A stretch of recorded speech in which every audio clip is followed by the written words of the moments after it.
3-story po ito.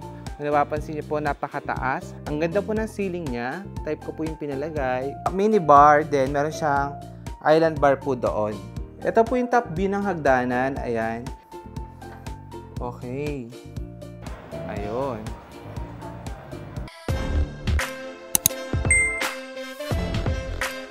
Hello mga ka-viewers! For today's video po, mag-house tour po tayo sa bahay ng subscribers natin from Bulacan. And ito pong bahay niya is open for Airbnb. Kung located po kayo sa Angat, Bulacan at magpapagawa po kayo ng bahay at naghahanap po kayo ng tutuluyan ninyo for temporary, baka makonsider niyo po itong bahay ng owner, no? So ang gagawin po natin dito is house tour muna para may ideya po kayo.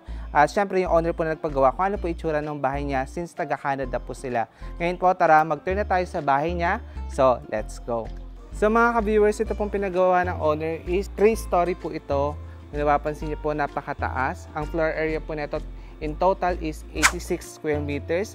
Kung napansin niyo po, itong bahay ay tapos na po talaga at meron na rin po itong mga gamit sa loob. So ito naman po yung side view ng bahay. Ayan. Kung napapansin niyo, yung column niya and itong area po, meron po yung mga accent tiles na 30 by 60. And ito na po yung itsura ng garahe na owner. So tapos na po yung ceiling niya.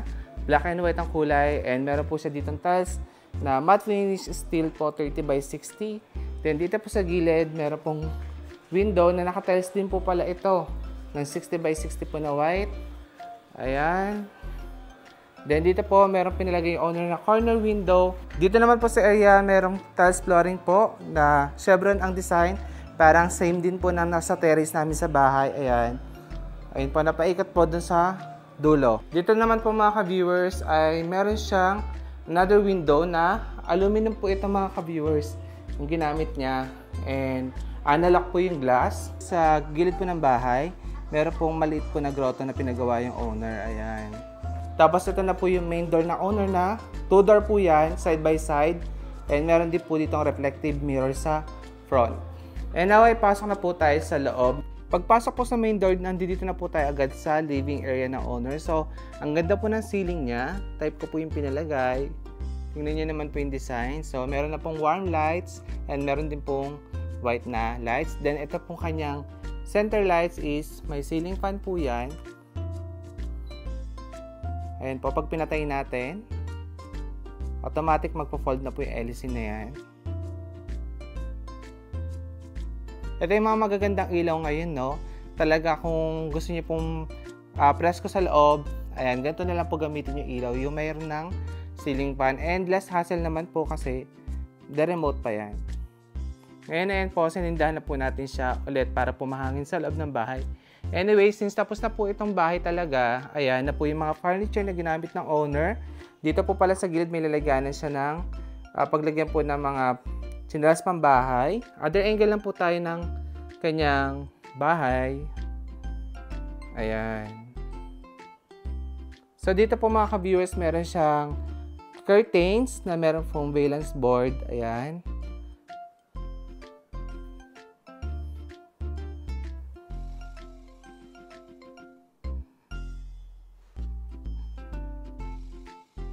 After po natin sa living area, dito naman po tayo sa dining, pero gusto ko lang po pakita sa inyo dito na meron po siyang partition po na glass. Ayan.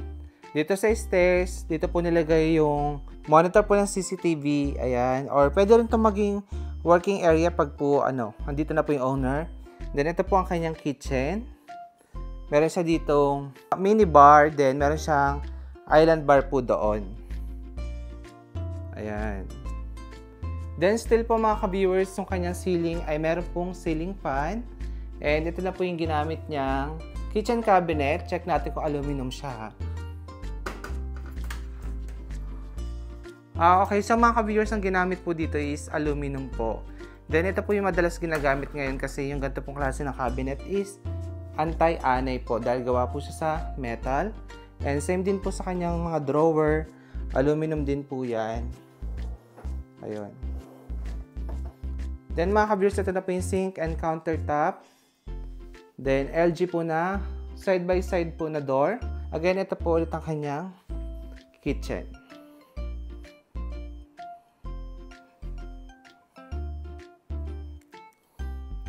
Dito naman po mga ka-viewers, meron siyang dining area. Wow, para naka-VIP room ang kanilang dining area. Ayan. Ayan po yung center light nila. Still, meron din po itong ceiling fan. And ito po yung other angle, no? Kung napansin niyo po yung tiles ang ginamit po is 60 by 60 po na color white po yan. Then after po natin sa dining, dito naman po tayo sa bathroom number 1. Ayun. So ayan po ang ceiling ng kanyang bathroom dito. Black and white. And ito na po yung itsura. Yung tiles po is 40 by 40 po ang ginamit. And sa tiles naman po 30 by 60. Then dito po ang kanyang shower area. Black din po. Dito pala sa minibar, meron siyang cabinet din. And dito na po tayo mga viewers sa second floor. Pag-akit po sa hagdanan, dito po merong tiles po na ginamit na 60 by 60 and 60 by 60 din po yung black. Ano po, pinag-connect lang. Then, yung railings po niya is tempered glass. Tapos, stainless. Dito po sa corner nilagay yung altar po ng owner. Ayan. Ito po yung top view ng kanyang living area. Ito po yung top view ng hagdanan. Ayan. And kung napansin nyo po, yung mga window po dito, nalagyan na po ng blinds and meron na rin pong kortina. So ito po mga ka-viewers, yung family area. And maluwag po ang family area niya. Then black and white pa rin po ang kulay ng ceiling ha. Ayun. So bawat ilaw po ng owner may ceiling fan na. Kaya talagang mas presko po.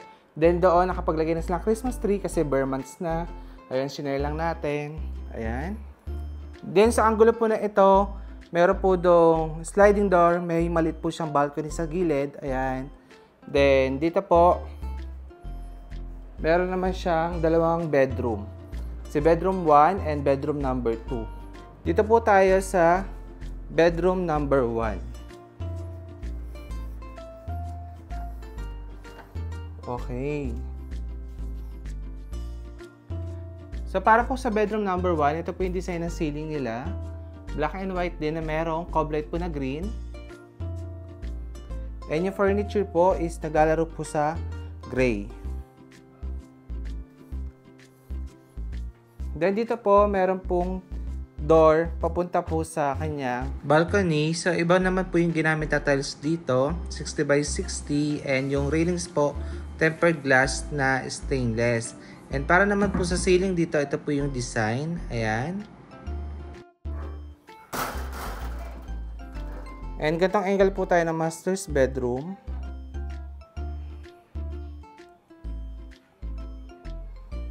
Dito po, yung tiles niya is 60 by 60 po na woodlock din.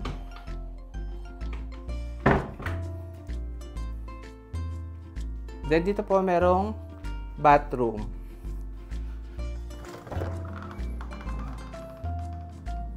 Okay.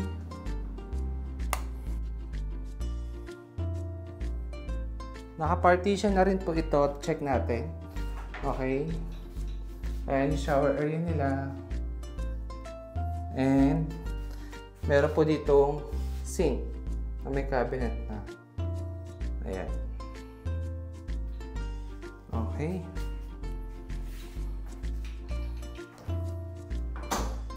Kung napansin niyo po yung tiles na ginamit dito is marble look po na porcelain sa wall, 60 by 60. Then matte finish po na marble look sa flooring.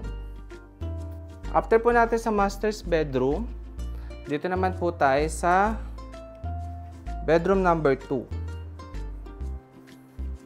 Ayan, sa bedroom number 2.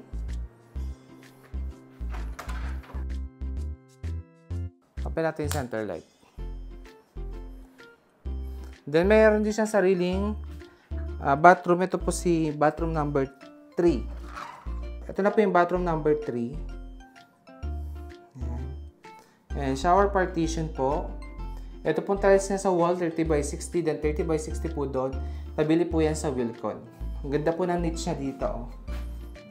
Then, ayan po.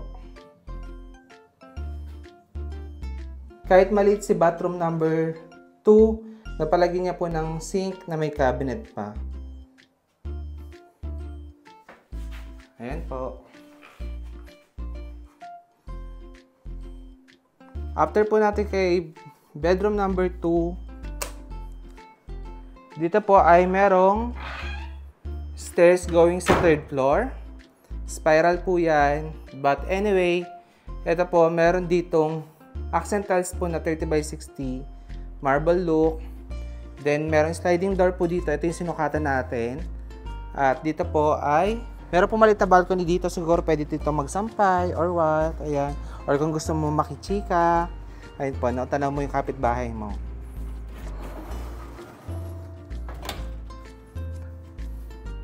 Then ngayon po, tara, akyat na po tayo sa 3rd floor. Ito po yung 3rd floor ng owner. Ayan. Maluwag din po, no? Then, dito po siguro pag may mga event, kasi may nakita kong parang disco lights, then CCTV po na owner, kaya kahit na nasa Canada po siya, ayun, nakikita niya po yung bahay niya. Then, ito po yung top view ng hagdanan na spiral kanina. Ayan. And dito po ay another entertainment area. Dito pwede kayong mag-videoke. Then, may ceiling fan. Ayan. Then, dito po tayo sa gantong angulo. Ayun po, no?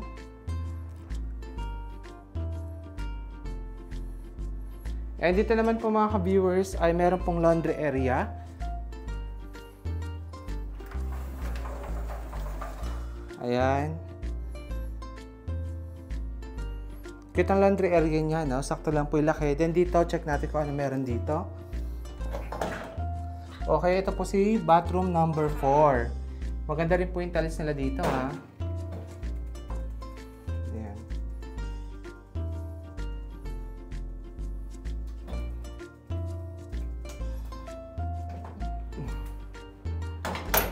After po nasa laundry area, dito po tayo. Dito po ay may access na door going sa kanyang balcony sa 3rd floor. Dito po maluwag.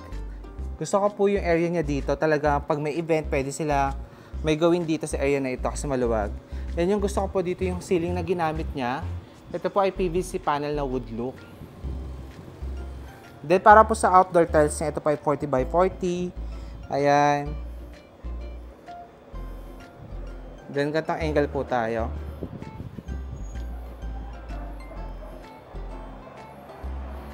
Dito po meron siyang coffee table. Then, meron siyang duyan po doon. Then, since dito po yung laundry area niya, meron din po siyang sampayan dito pag maglo-laundry. Dito na rin po nilalagay yan, no? Ayun. And ayun po mga ka-viewers ang pinagawa pong bahay ng ating subscribers from Canada. Ulitin ko lang po gaya ng sinabi ko po sa intro, kung nagpapagawa po kayo ng bahay sa Angat, Bulacan, naghanap po kayo ng matutuluyan for temporary, pwede niyo po i-rent itong bahay niya dahil open po ito for Airbnb.